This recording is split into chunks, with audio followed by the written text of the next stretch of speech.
So here we go. 20 rapid fire questions. Sure. Now think about it. Just say the Got first it. thing that comes to your mind. Morning, afternoon, or night? Afternoon. Coffee or tea? Definitely tea. What's a hobby or activity you enjoy outside of work? Probably going to the movies and exercising. And what's the best vacation you've ever taken? Roatan, Honduras, and Anguilla. If you could have one dinner with a historical figure, who would it be? Harriet Tubman. Wow. She's been through so much and she overcame so much. She's amazing. What's one word your friends would use to describe you?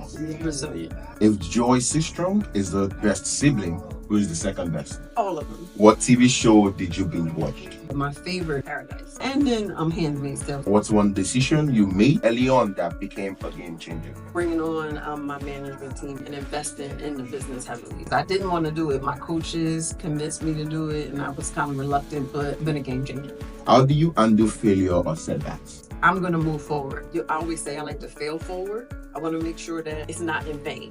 What's a proud moment you've had as a business owner? Proud moment is now, actually. It's been great just seeing people putting faces with me, because what people don't realize is since COVID, most of our team is remote. So I've never seen some of these people. What's one thing you wish more people understand about running a business? Don't let Instagram fool you and TikTok have you just thinking, jumping out there, starting a business and quitting your job. It is a lot of hard work and we need to be more honest about what it takes to keep it going. What's the most challenging part of the last 20 years? Employees. They're a blessing and a curse because every person comes with their own personal situation. Their problems in effect become your problems. And so if they're having a hard time, you're having a hard time. And so just managing that and expectations and actually letting go. If you could go back to day one of the company, what advice would you give yourself? I read the E-Myth backwards and forwards a couple of times and they said, do your SOPs. And I was thinking, I'm just one person. Why do I need standard operating procedures?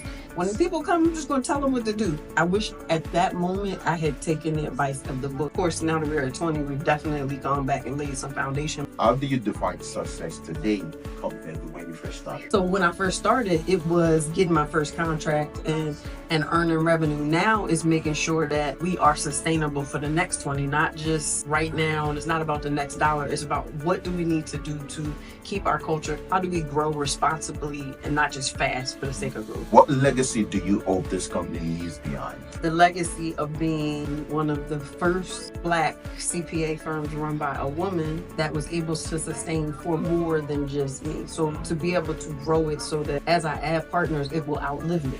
Not just hiring Michael Jordans, but hiring Robert or retiring the people that were overlooked and people that want, but that had the superstar potential. They just needed an opportunity. That we gave everybody an opportunity to be great. Michael Jordan or LeBron James, who's the GOAT? Probably Michael Jordan. To me, it's hard to even compare them because they different circumstances. So they're each the GOAT of their generation, but Michael Jordan obviously had it harder. Where do you see the company in the next 20 years? We're going to be big. We're going to be like a mid-sized firm, probably with about 100 plus employees. We will have probably be at between 25 and $50 million in contracts between the government side of our business and the commercial side of our business. But we're going to stay diversified. Instead of niching down, you kind of need to have some diversity in your business so that you're not subject to all the whims and the changing times of anything that's happening. You've insulated yourself and your business.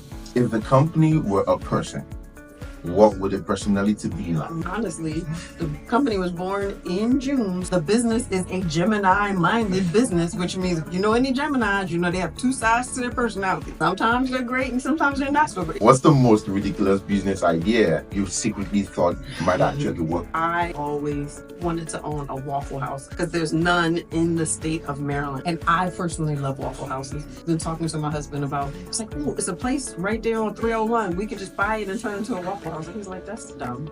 You can't just decide you want to own a restaurant. Which one thing you've done as a boss that would totally embarrass you if caught on camera? Probably in my younger days when I was, just probably a little wilder, being drunk and acting a fool. That probably would embarrass me. What's your eating talent that no one knows about, not even your family? That I could have been a sports analyst. I love sports, and especially always my Eagles, go Birds. If you were stranded on a desert island with one employee, who would it be and why? No pressure. My husband, because he's going to be able to figure out how to get us off this island. He's going to drive me crazy, but he's going to get us off this island by hook or crook, or we're going to kill each other on the island. So either way. That's 20-something plus rapid question. Again, if you haven't met her, Joye Sistrunk, happy 20 years anniversary. Thank you guys.